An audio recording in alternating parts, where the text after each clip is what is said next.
আসসালামু আলাইকুম গাইস, আমরা গোল একটা দিয়ে দিছি অলরেডি। তো এই যে আমাদের সাথে রাসেল গেদা আছে, গোলকিপার। তো গোলকিপার হিসেবে আছে। তো খেলাটা ভালোই জমতাছে, ঠিক আছে।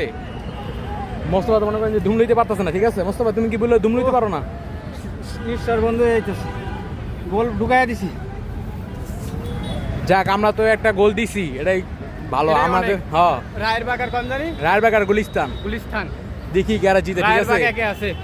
আর আজকের ওয়েদারটা অনেক সুন্দর, মানে ভালোই লাগতেছে, ঠিক আছে। শুক্রবার ম্যাচ আমার প্যান্টে,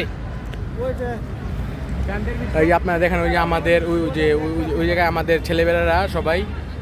তো আমাদের মাঠটা চেঞ্জ করলাম, ঠিক আছে। মানে ওইদিকে অনেক কেদা, তো এইদিকে আমরা আসলাম, এদিকে আমরা মাঠটা চেঞ্জ করলাম। তো ওই যে দেখতে পাচ্ছেন আমাদের গ্রুপ যারা, তারা আসতেছে। তো 10 মিনিট একটা বিরতি দিছি, 10 মিনিট পর আমরা আবার খেলা শুরু করবো।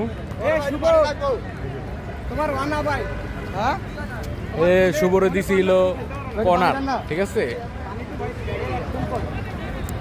তো সবাই অনেক পানি খাওয়ালে পাগল হয়ে গেছে গাইস। আমরা খুবই ক্লান্ত অবস্থা ভাইয়া, আঙ্গ খেলে অবস্থা করে তোমার। ঠিক আছে গাইস, সবাই ভালো থাকবেন। আমি আরো ভিডিও দিব, ঠিক আছে।